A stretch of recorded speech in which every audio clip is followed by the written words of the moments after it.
Hey everybody, what's up? Neil back once again with another film review for you.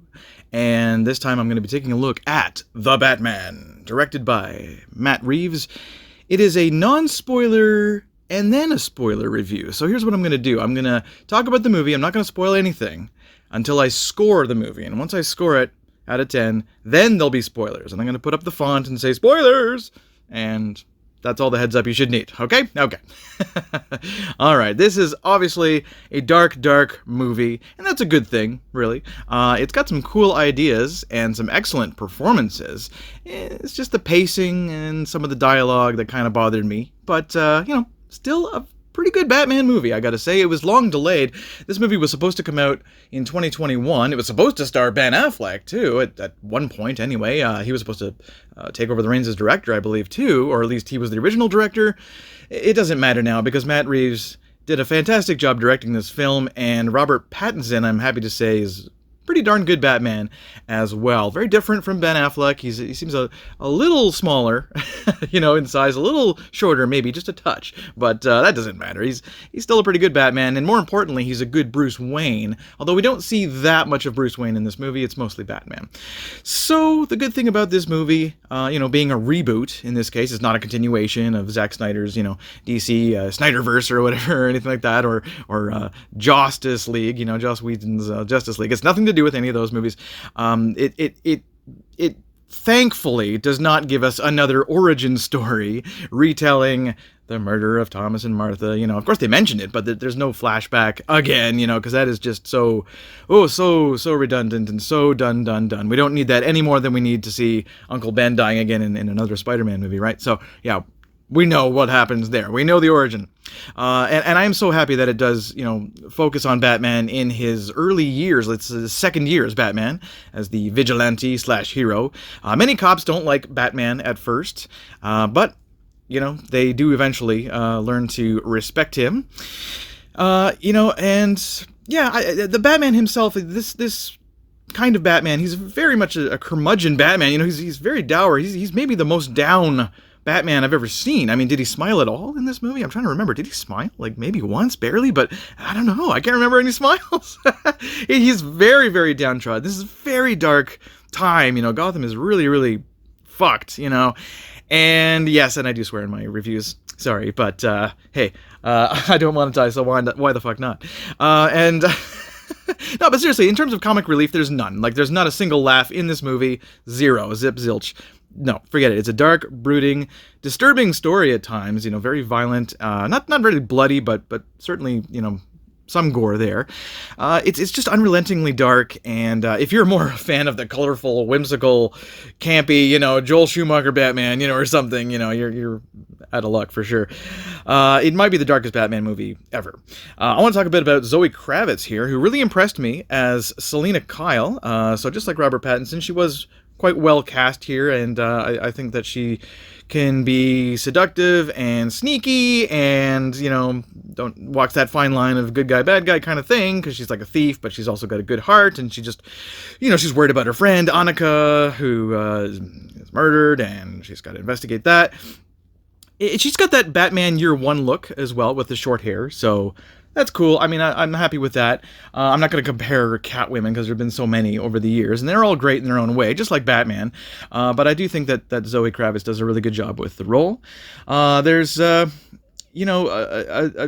toughness to the character, which is really welcome. And she's got great chemistry with Pattinson as well. I think that Batman and Catwoman, well, they don't call her Catwoman so much, they call her Selina, I think they have very good chemistry. Now, Colin Farrell, this is a performance I have to point out here. He plays one of several antagonists here, and he is barely recognizable. It's just the eyes. You got to look into his eyes and go, oh yeah, that's Colin Farrell, all right. But he's amazing as Oswald Cobblepot, the Penguin, and I know makeup really helps an actor, be more convincing. If you look at, Gary Oldman and his Oscar-winning performance there, I think Farrell deserves the same kind of recognition. He deserves to be nominated for Best Supporting Actor for some award, some trinket, some trophy. He definitely deserves the nod, because he's just so good in this. And yeah, like, the makeup helps, but seriously, like, his voice and the way that he moves and everything it's perfect. It's brilliant. I think he's He's the best part of the movie, in my opinion. I think it's the best performance in the whole film. Now, in terms of the other bad guys here, you got the Riddler, who, in this film, he's played by Paul Dano. And he hides his face for the majority of the film. He's murdering the bigwigs of Gotham, and that's what the mystery is, and that's what Batman and Commissioner Gordon, or Gordon anyway, they're trying to figure it out. Batman, he's invited by Gordon to investigate this case, and it winds up being that Riddler is leaving cards for Batman behind every crime scene. So these little, these little cards, these little personal cards that you get, that are being left for Batman. But perhaps there's too many villains here, because there's the Mafia too. You got John Turturro playing Carmine Falcone, and that's cool. I love John Turturro, and I think he does a great job here. He doesn't take off his sunglasses at all throughout the whole movie. Even that night, he's like Corey Hart. He wears his sunglasses at night.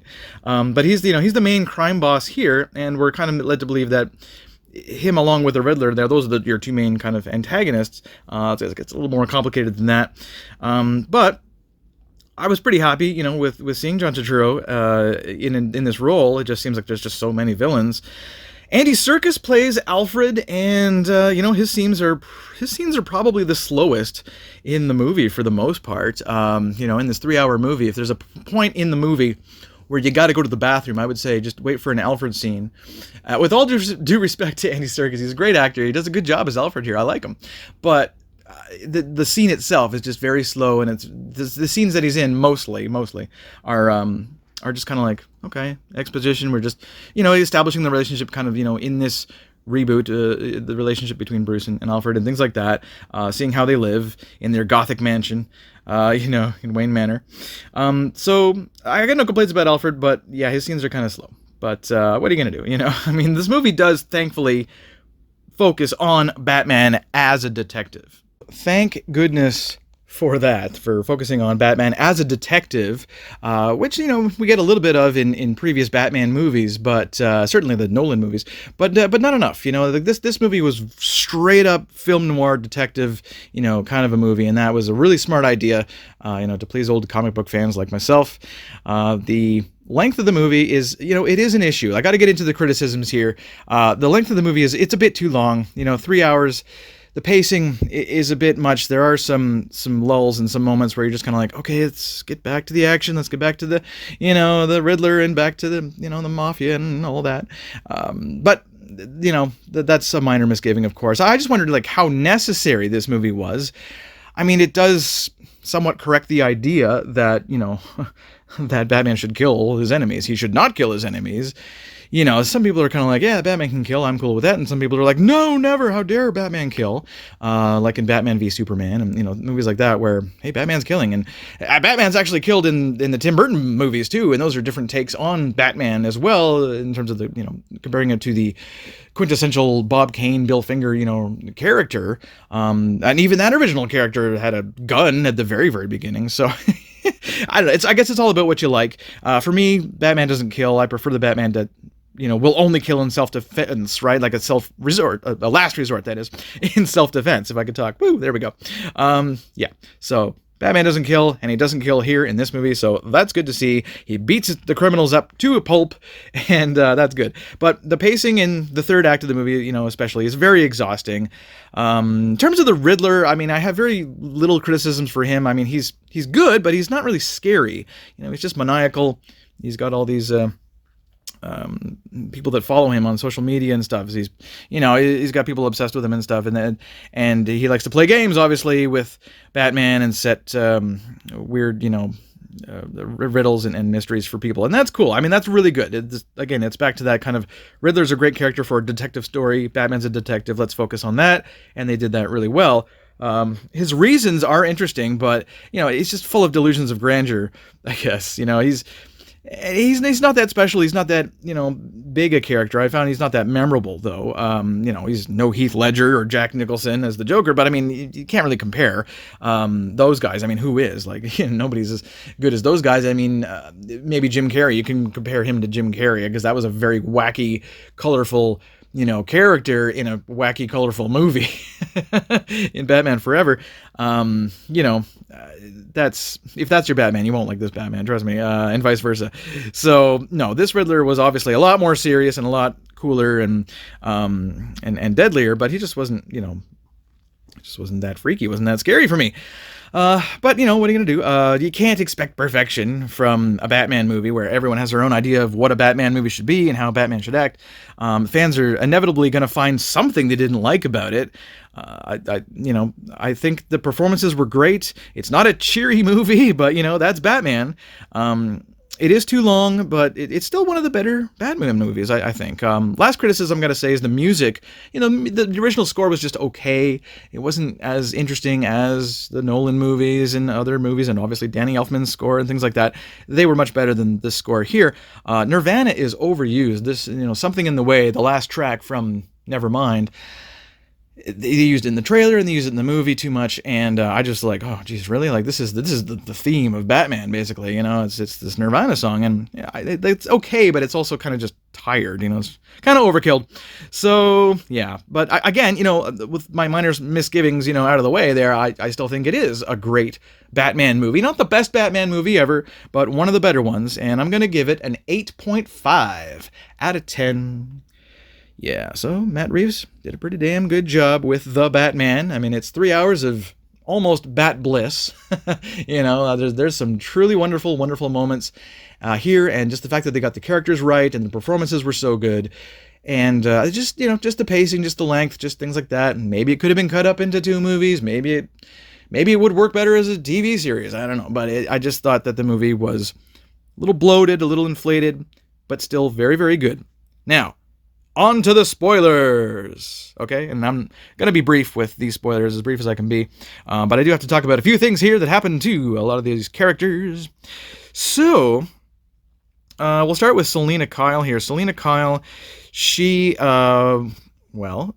looking for her friend Annika, who winds up getting killed because she knew about there's a complicated kind of conspiracy theory about Carmine Falcone being a rat, ratting out his own mafia. It was kind of strange, but what winds up happening here is that Selina actually reveals Carmine to be her father, and yeah, I don't remember that ever, before in the comics or anything like that, but seems to be a whole new take, I think. Correct me in the comments below if I'm wrong, but I don't think Falcone was Selina Kyle's father in the comics. Let me know if I'm wrong. So what winds up happening here is that Selina obviously finds out about Falcone's what he's done, and she wants to kill him. She tries, but she fails to kill him. But they bust him anyway. They wind up busting Falcone. The Riddler winds up shooting Falcone with a sniper rifle from his apartment across the street from the Iceberg Lounge where they are. And by the way, there's a little too much Iceberg Lounge in this movie, I gotta say. There's this door gag where Bruce Wayne comes to the door, Batman comes to the door. It's like 3 times it happens where Bruce Wayne / Batman comes to the door and he's messes with the guards in some way, to get in. It's kind of funny, but it's also kind of redundant as well.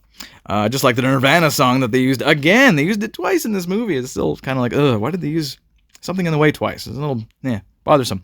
Oh well, I digress. Moving on to the Riddler here, who gets busted in a cafe, like around the corner, after shooting Falcone dead. Okay, so he gets busted.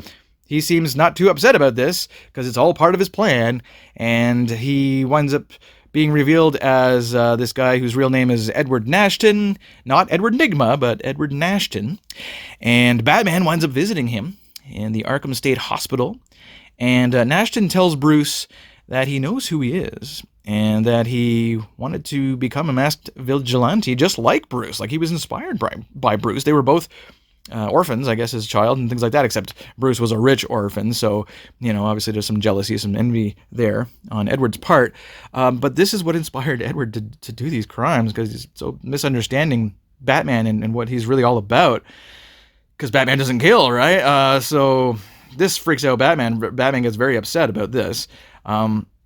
When Riddler reveals that his followers they're all going to kill this new mayor, because, politicians are all corrupt and all that stuff, and Gotham must fall and, fall into chaos and all that. This is all his grand plan, apparently. They do shoot the mayor, but Batman and Selina come in to save people. Bombs and trucks start going off, causing massive flooding, and and Gotham looks like it's going to fall apart. It looks like it's going to fall right into the ocean there, basically, and or lake, wherever, whatever it is. And Selina, basically, after helping out as best she can, take down all these, would-be Riddlers, these followers of the real Riddler, she winds up taking off. She's like, nah, screw this. Like, Gotham is fucked. Gotham is beyond saving. I'm out of here. So she takes off on her motorcycle. Batman goes the other way. And at the very tail end of this movie, we get a scene in Arkham where the Riddler, well, he realizes that his plan ultimately did fail because Gotham was not completely destroyed as I guess he wanted. But he hears this voice in the next cell congratulating him on his fine work. Yeah. He laughs hysterically, and we're obviously meant to think that this character is the Joker. So, considering the Joaquin Phoenix, film was just a few years ago, it's a good idea to have kept the Joker out of the Batman, save him for the sequel, right? I guess? Yeah, absolutely. So, you only get a little glimpse of the Joker. You can barely see him through the bars, but it was an interesting little scene, and I kind of like the ending there. But that's it for me, guys. Thank you so much for tuning in to The Batman Review. Did I miss anything? Did I get anything wrong? Please let me know in the comments below. I'd love to hear from you guys. What did you think of this new The Batman reboot? And do you think it should get a sequel? Does Colin Farrell deserve an Oscar? He deserves a Golden Globe nomination at least for that guy. Love Colin Farrell. Anyway, I'll shut up now. That's the end of my review. Thank you guys so much for tuning in. And this is Neil. Peace.